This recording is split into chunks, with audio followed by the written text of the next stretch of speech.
Welcome to my channel. I am Neel Kamal and today we are going to learn class 8 Geography.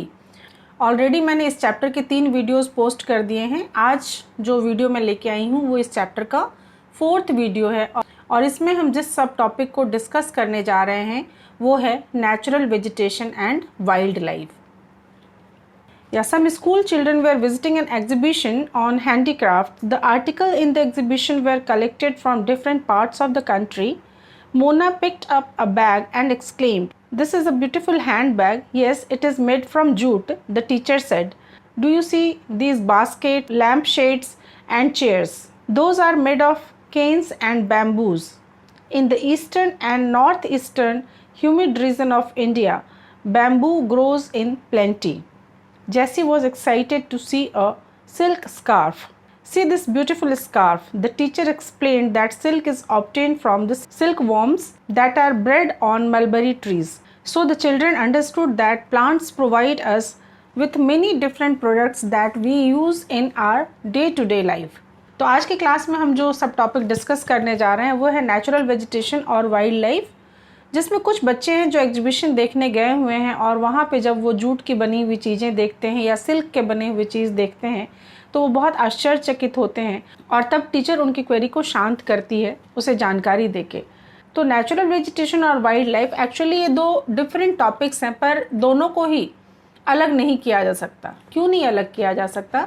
क्योंकि हम सभी को पता है कि जो लिथोस्फीयर है, हाइड्रोस्फीयर है और एटमॉस्फेयर है, ये तीनों जहाँ पे मिलते हैं उसी नैरो जोन में बायोस्फीयर होता है और वहीं पे यानी कि बायोस्फीयर में जो लिविंग बीइंग्स हैं वो एक दूसरे को सपोर्ट करते हैं, यानी कि जो लाइफ सपोर्ट सिस्टम होता है वो होता है या इनके बीच का जो संबंध होता है वो इंटर रिलेटेड और इंटर इंडिपेंडेंट होता है, यानी दोनों ही एक दूसरे के ऊपर डिपेंड करते हैं। तो जो नेचुरल वेजिटेशन है वो और जो वाइल्ड लाइफ है ये दोनों ही एक दूसरे के साथ संपर्क में होते हैं और एक दूसरे को सपोर्ट करते हैं। तो इनका जो ये लाइफ सपोर्टिंग सिस्टम है इसे ही हम इकोसिस्टम के नाम से जानते हैं। और जैसा कि हम सभी जानते हैं कि इकोसिस्टम के बैलेंस को बिगड़ने नहीं देना चाहिए, इकोसिस्टम के बैलेंस को बना के रखना बहुत ज़रूरी है। और जब इस चैप्टर को मैंने स्टार्ट किया था तो मैंने ये बताया था कि इसमें जितने सारे हैं ये सारे नेचुरल रिसोर्स हैं और जब कभी रिसोर्स की बात आती है तो एक कीवर्ड हमेशा ध्यान रखिएगा कि रिसोर्स को हमेशा ही कंजर्व करने की ज़रूरत होती है। तो ठीक उसी तरह से नेचुरल वेजिटेशन और वाइल्ड लाइफ जो है ये भी एक नेचुरल रिसोर्स है और ना सिर्फ नेचुरल रिसोर्स है बल्कि बहुत ही वैल्यूएबल रिसोर्स है। अब यदि प्लांट्स की बात करें तो प्लांट्स हमें क्या क्या प्रोवाइड करता है, चलिए देखते हैं कि plants provide us with timber, give shelter to animals, produce oxygen we breathe, protect soil, यानी कि हमें टिम्बर मिलता है। इसके अलावा जानवरों को रहने की जगह मिलती है, जानवरों को शेल्टर मिलता है। इसके अलावा हमें ऑक्सीजन मिलता है जो हम ब्रीद इन करते हैं। और ये प्लांट्स जो होते हैं, ये पेड़ जो होते हैं, जो नेचुरल वेजिटेशन होता है वो सॉइल को भी प्रोटेक्ट करता है। इसके अलावा ये शेल्टर बेल्ट्स की तरह भी काम करता है। फिर help in storage of underground water, जैसा कि मैंने पहले की क्लास में बताया था कि अंडरग्राउंड वाटर के लिए भी ज़रूरी होती है क्योंकि अंडरग्राउंड वाटर का लेवल जो है वो काफ़ी नीचे चला गया और जब हम पेड़ लगाते हैं तो उस अंडरग्राउंड वाटर की भी भरपाई होती है। साथ ही साथ पेड़ हमें और क्या क्या देते हैं तो gives us fruit, nuts, latex, turpentine oil, gum, medicinal plants and also the paper that is so essential for your studies. तो ये तो आप लोगों ने छोटी क्लास में भी पढ़ा होगा, पेड़ की तस्वीर बना के कि पेड़ से हमें क्या क्या मिलता है। क्लास 6 में आप लोगों ने पढ़ा होगा। पेड़ काफ़ी यूज़फुल है। सीधी सी बात है कि हम जब पेड़ की बात कर रहे हैं, नेचुरल वेजिटेशन की बात कर रहे हैं, यहाँ एक और चीज़ बता दूँ कि नेचुरल वेजिटेशन जब हम कहते हैं तो इसमें ह्यूमन इंटरफेरेंस नहीं होता है। जो पेड़ पौधे लगे होते हैं, जो नेचुरली होते हैं, उसे ही हम नेचुरल वेजिटेशन कहते हैं। तो जाहिर सी बात है कि इतने सारे यूजेस तो हम लोग जानते हैं, इसके अलावा ना जाने आप कितने सारे और भी यूजेस इसमें जोड़ सकते हो कि हमें पेड़ से क्या क्या प्राप्त होता है। ज़रूरी क्या है, ये पेड़ तो कटते जा रहे हैं, ग्रोइंग पॉपुलेशन के साथ उसकी बढ़ती हुई डिमांड को पूरा करने के लिए जंगल काटे जा रहे हैं। तो ज़रूरी क्या है, इन जंगलों को बचाना। तो ये तो था नेचुरल वेजिटेशन। वाइल्ड लाइफ के संदर्भ में देख लेते हैं क्या है कि wild life includes animals, birds, insects as well as aquatic life forms. मतलब वाइल्ड लाइफ में जानवर होते हैं, बर्ड्स होते हैं, छोटे छोटे कीट पतंग जो होते हैं वो होते हैं, इसके अलावा जो एक्वेटिक लाइफ है यानी पानी के अंदर जो जीव जंतु होते हैं वो भी इसमें आ जाते हैं। अब जानवरों से क्या फ़ायदे हैं? जानवरों के काफ़ी फ़ायदे हैं। तो देखें क्या है कि they provide us milk, meat, hides and wool. Insects like bees provide us honey. Again छोटी कक्षा में हम लोग ये सब पढ़ चुके हैं कि हमें जानवरों से क्या क्या प्राप्त होता है। तो मीट प्राप्त होता है, हाइड यानी कि उनकी जो स्किन होती है, हाइड्स यानी उनकी जो स्किन होती है वो प्राप्त होती है, वूल मिलता है। इसके अलावा जो इंसेक्ट्स होते हैं जैसे कि बीज, उनसे मधुमक्खी जिसे कहते हैं, मधुमक्खी से हमें हनी भी मिलता है यानी कि मधु मिलता है। तो जो बर्ड्स होते हैं वो भी इंसेक्ट्स को खाते हैं, छोटे छोटे कीट पतंगों को खाते हैं और इस तरह से डिकम्पोजर का काम करते हैं। दूसरी तरफ यदि देखिए तो vultures due to its ability to feed on dead livestock is a scavenger and considered a vital cleanser of the environment. Vulture यानी कि जो गिद्ध होता है वो भी डेड एनिमल्स को खाता है और इस तरीके से यदि आप देखिएगा तो आप एक तरह से देखेंगे कहीं ना कहीं एनवायरनमेंट को क्लीन करता है। तो हम देखें तो चाहे कीट पतंग हो या फिर वल्चर हो या फिर कोई बड़ा एनिमल हो या छोटे से छोटा एनिमल हो, सभी कोई इस इकोसिस्टम को बैलेंस करके रखने में बहुत ही सहायक होते हैं। तो चलिए देख लेते हैं कि डिस्ट्रीब्यूशन ऑफ नेचुरल वेजिटेशन कैसे है, यानी कि नेचुरल वेजिटेशन कहाँ पे कितना पाया जाता है, इस हिसाब से देखते हैं। तो सबसे पहली बात तो ये है कि जो नेचुरल वेजिटेशन है इसका ग्रोथ डिपेंड करता है टेम्परेचर पे और मॉइस्चर पे। तो चलिए अब देखते हैं डिस्ट्रीब्यूशन ऑफ नेचुरल वेजिटेशन। तो डिस्ट्रीब्यूशन ऑफ नेचुरल वेजिटेशन की जब हम बात करें तो सबसे पहले तो ये बात कर लें कि नेचुरल वेजिटेशन का जो ग्रोथ होता है वो एक्चुअली डिपेंड करता है किसी भी जगह के टेम्परेचर और वहाँ के मॉइस्चर पे। और यही वजह है कि जब आप 0 डिग्री इक्वेटर से ऊपर की तरफ जाते हैं यानी कि हायर लैटिट्यूड पे जाते हैं तो जो नेचुरल वेजिटेशन है वो अलग अलग तरह का होता है। तो पूरे वर्ल्ड का जो नेचुरल वेजिटेशन है इसे हम 4 भागों में बांट सकते हैं। एक तो फॉरेस्ट, दूसरा ग्रासलैंड, तीसरा स्क्रब्स और tundra.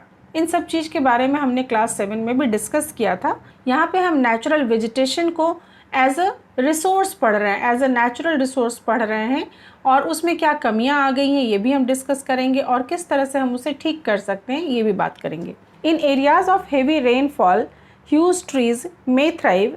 The forests are thus associated with areas having abundant water supply. As the amount of moisture decreases, the size of tree and their density reduces. तो जैसे जैसे वातावरण में मॉइस्चर कम होता है वैसे वैसे पेड़ों की लंबाई जो है वो और उसकी डेंसिटी में कमी आती जाती है, वो डिक्रीज होने लगते हैं। So short stemmed trees and grasses grow in the region of moderate rainfall, forming the grassland of the world. और यही वजह है कि जो moderate region है उसमें जो पेड़ होते हैं उनकी लंबाई भी कम होती है और साथ ही साथ वो वहाँ पे बड़े बड़े ग्रास लैंड होते हैं। और उसी तरह से जो ड्राई रीजन है जहाँ पे पानी अपेक्षाकृत कम पड़ता है वहाँ पे स्क्रब्स वगैरह उगते हैं। तो जहाँ पे लो रेनफॉल और मॉइस्चर कम होता है वहाँ पे जो नेचुरल वेजिटेशन होता है वो भी अलग तरह का होता है। यही वजह है कि जो इक्वेटोरियल बेल्ट है वहाँ पे जो पेड़ होते हैं वो बहुत ही घने होते हैं, जबकि जैसे जैसे आप ऊपर चले जाएंगे हायर लैटिट्यूड पे नेचुरल वेजिटेशन अलग अलग किस्म के होने लगते हैं। और रेगिस्तानी इलाकों में जैसे कि मैंने आपको बताया कि ड्राई रीजन में जो पेड़ होते हैं वो कटीले होते हैं, ड्राई रीजन में स्क्रब्स वगैरह ग्रो होते हैं।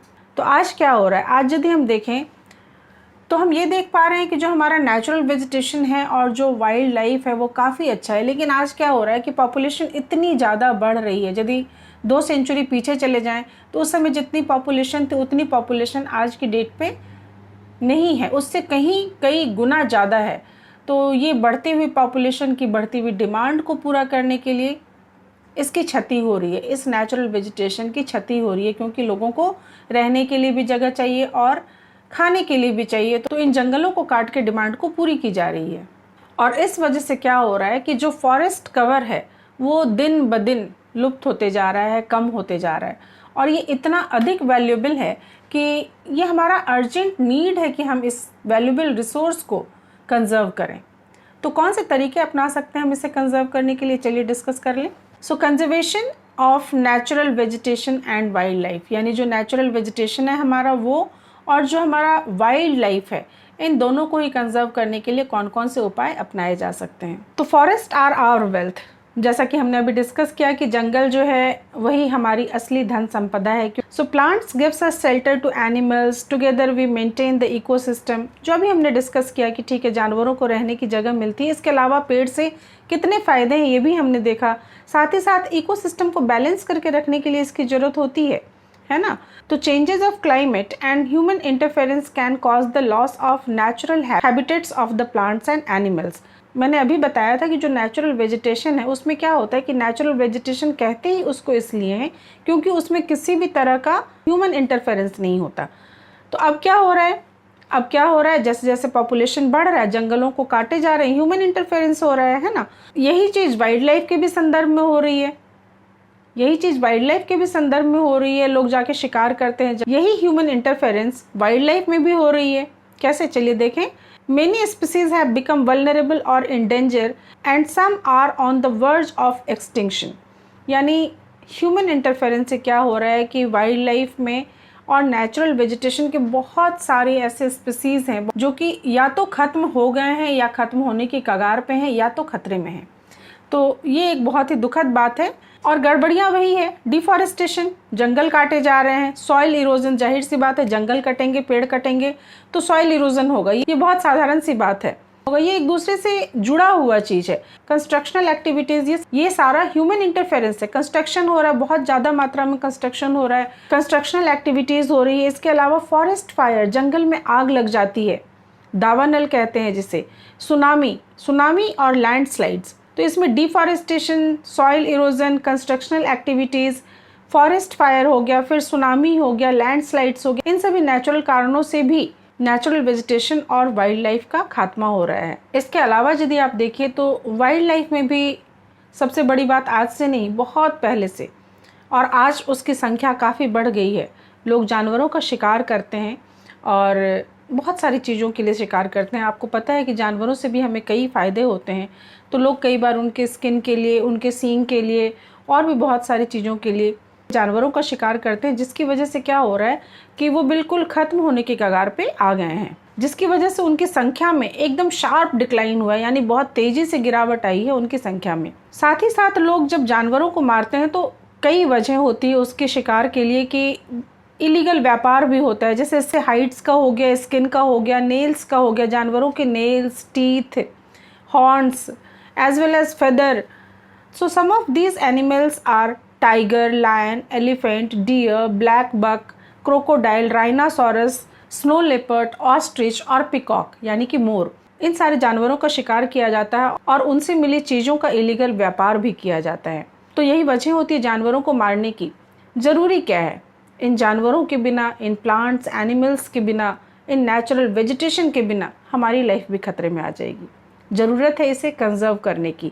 तो क्या क्या तरीके अपनाए हैं, सरकार ने भी काफ़ी कदम उठाए हैं। जैसे आप देखिए कि national parks, wild life sanctuaries, biosphere reserves are made to protect our natural vegetation and wild life, यानी कि नेशनल पार्क्स बनाए गए हैं, वाइल्ड लाइफ सैंक्चुरीज बनाए गए हैं, बायोस्फीयर रिजर्व्स बनाए गए हैं। Conservation of creeks, lakes and wetland is necessary to save the precious resource from depletion. तो नेचुरल वेजिटेशन और वाइल्ड लाइफ को कंजर्व करने के लिए इन चीज़ों का निर्माण करना काफ़ी आवश्यक है, जिनमें से लेक्स और वेटलैंड होते हैं, क्योंकि इन प्राकृतिक वातावरण में ही ये सुरक्षित रह सकते हैं। There is a balance in the environment if the relative number of species is not disturb. तो इन प्रजातियों की जो संख्या होती है वो यदि निश्चित मात्रा में हो और उसके साथ यदि छेड़छाड़ ना की जाए तो क्या होता है कि बैलेंस, इकोसिस्टम का जो बैलेंस होता है वो सही रहता है।